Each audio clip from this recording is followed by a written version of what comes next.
webinar in our series with Patria from Quest for Life Foundation. Today's session is going to be a meditation session, which is kind of exciting, really. I never thought that I would be able to learn to meditate, but when I attended a Healing Your Life retreat at Quest, I managed to crack it. So just before we start, shut down all your browsers and do all your housekeeping. A reminder that if you have any feedback or questions, please email them through to us. And if you are out there, could you please type yes into the chat box so that we know that you're there. And I'll hand over to Patria. Thanks again for being with us, Patria, and thank you so much for being here for all 4 sessions. Hi Liz, it's my pleasure, and thank you so much to you and to Red Arc for making it possible for us to connect with our audience. So hello everybody and welcome to today's webinar. Just recapping, in the first webinar we discussed some simple tools to bring yourself more into the present moment. So I hope you've begun to experience the benefits of being more present in each moment, and that you have a greater awareness of how easily the mind can slip into the future or into the past. And more importantly, that you have the capacity to bring your mind to rest. We're going to talk more about that today. In the second webinar, we discussed how changing the words we use can have a profound impact on our communications. And last week, we talked about replenishing ourselves so that we're less reactive to the people and situations in our lives. You can revisit these webinars on our website at any time to refresh your memory. And feel free to direct any of your friends or colleagues to those webinars too, so that they can benefit from all 4 webinars. Today I want to talk about mindfulness and meditation. When we use these skills on a daily basis, all the information in the 3 earlier webinars is much easier to implement. Over 3,000 research papers have confirmed the value of meditation, and yet so often we resist making time to practice, or we think it's too difficult for us to be able to still the mind. For me, it's like taking a daily bath in the great silence that exists beyond all activity, all thought, all form and time. The practice of sitting in stillness is the foundation of happiness, resilience and peace of mind. Establishing a simple and effective practice enables us to live with greater clarity, presence and insight, and today we'll share in a short practice so that you can experience really just how simple it is. As Peter Russell, one of my favourite authors, says, nothing has to be achieved in order to be at peace. All we have to do is stop doing, stop wanting things to be different, stop worrying, stop getting upset when things don't go as we would wish or when people don't behave as we think they should. When we stop doing all the things that obscure the peace that is there at our call, we find that what we've been seeking has been there, waiting silently for us. So, before we have a short practice together, here are some thoughts about meditation and living mindfully. Meditation really can become a way of life, not just a formal practice once, twice or more a day. We can live each moment of our lives consciously aware of all that surrounds and is within us. And from this inner stability, this inner quiet, we can respond moment by moment to life's encounters and life's challenges. We don't meditate so that we become fabulous meditators. We meditate so that we're more easily able to liberate ourselves from judgments, attitudes, beliefs, thoughts, limitations, or patterns that keep us bound to the past. And because it helps us to become much more skillful at living in the present. Human endeavour and achievement is often brought about through struggle, through strain, through tension, whereas in meditation we relax into a deeper sense of ourselves. And it's really the process of unlearning, of letting go false identities, all the accumulated information and labels we've gathered about ourselves. The regular practice of meditation gives us greater presence of mind. With presence of mind comes the possibility of choice, As I spoke of in an earlier webinar, we continue to react to the events of our lives from our unprocessed emotional history, or we can make a more appropriate response. Until we are present, aware, awake, we don't see the choice. We just simply react. It's liberating when we react less to events in our lives and have a greater ability to respond to them instead. When the mind is quiet, we have access to our creativity, intuition, insight, wisdom, humour, spontaneity, and a whole lot more. As we discussed in the first webinar, whilst your mind is often absorbed in the future or in the past, your body is always in the present. And one of the most effective ways of bringing your mind to rest is simply to focus on the senses of your body. So let's do a simple practice together now. You might like to close your eyes for this practice, or you can leave them open if you prefer. And let's begin just by taking a couple of long, slow, deep breaths. You might like to breathe in through your nose and out through your mouth like a long sigh. As you breathe out, feel your body soften and relax. Just become aware of your weight and posture, aware of the pressure of the chair supporting your body, the floor beneath your feet, or whatever your body might be in contact with. Become aware of the space between your feet and the floor.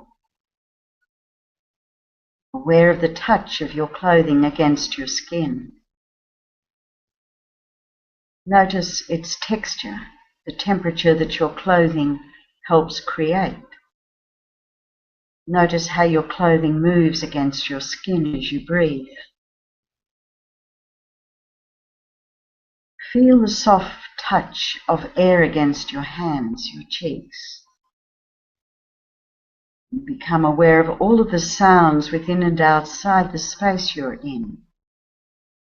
Not judging or labeling or resisting anything, simply allowing every sound to be heard, to come, to pass. Let your listening travel right out until you hear the silence beyond all sound, until you hear the clouds passing. Your body at ease, letting any sensations come to pass. Your mind at ease, letting any thoughts come to pass. Letting any feelings come to pass. Holding on to nothing. Holding on to no thing. Aware of the breath, simply noticing the inward and outward breath. Noticing the sensations of the inward and outward breath. Perhaps you're breathing in more through one nostril than the other.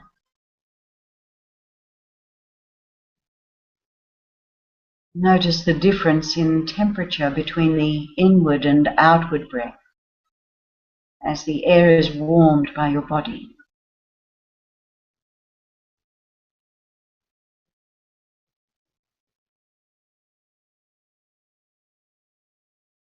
Good.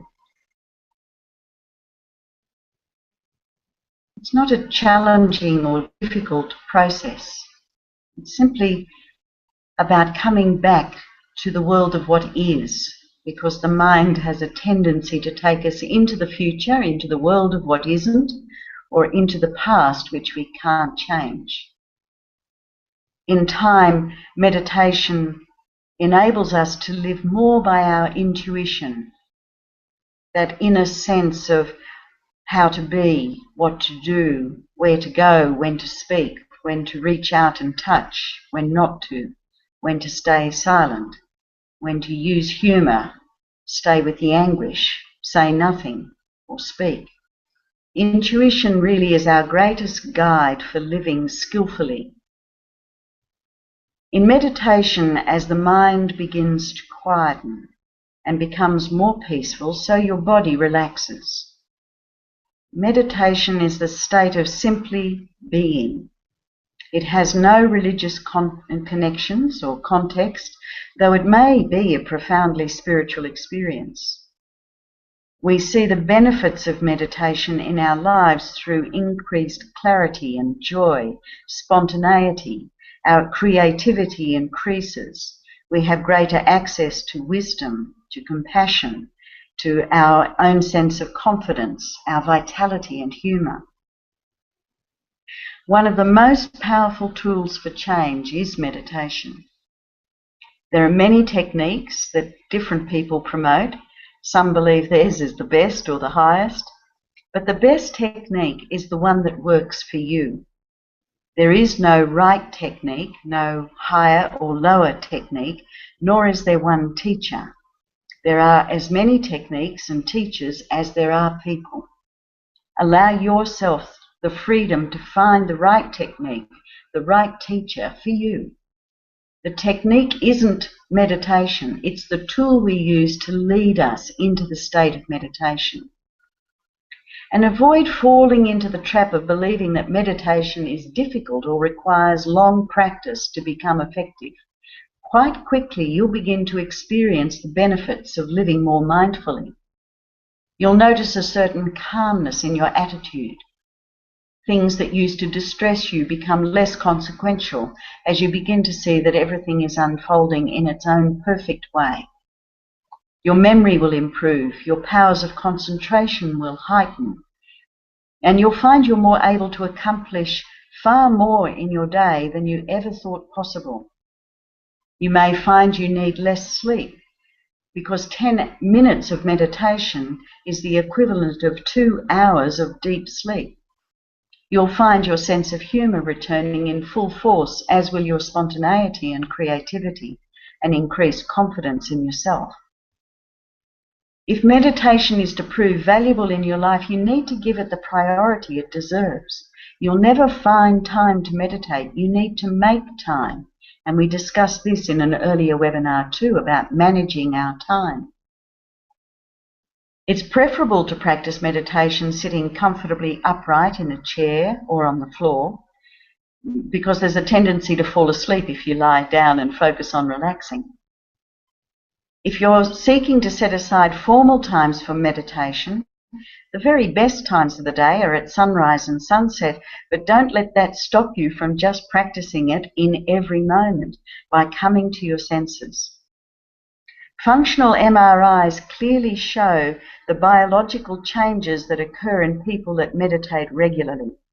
Meditation enables the brain to literally rewire itself in positive ways, and negative patterns of emotional reaction diminish. This demonstrates that it's not only the physical body that has a natural tendency to heal. Our brain is likewise designed to heal and relinquish unuseful patterns that are not born of our essential nature. This is particularly important for people who have experienced post-traumatic stress disorder. Some people find it really beneficial to have someone guide them through a practice of meditation. I've recorded many meditation practices on CD that are suitable for people wanting such a guide. One that you might want to start with is called Be Calm. It also has a short coming to your senses practice on it as well. If we're to experience our own creative source, we need to return to the stillness that's beyond the mind's constant activity. The silent observer witnesses without judgment, without comment, without preference, without resistance or aversion. Practicing meditation involves the conscious witnessing of our mind's activity. The clarity and peace of mind that you'll experience after your meditation is really what your practice is aiming to achieve. I hope you've enjoyed this series of webinars. Remember, you don't arrive at a place called peace and unpack. Peace is a moment-by-moment choice. It's a dynamic state of being in which we feel able to embrace every moment, regardless of its challenges, with a quiet mind and an open heart. If we can be of service to you or those you love, don't hesitate to be in touch. Our retreats and resources have a profound impact on people's lives and equip them with practical tools for living a meaningful life. I look forward to our paths crossing, and until then, I wish you peace and encouragement with implementing the ideas we've discussed in these webinars. And my thanks to Liz Rowell and Red Arc for making them available to you and to your colleagues and friends and your loved ones. I look forward to seeing you at some time in the future, and I wish you well in the moment.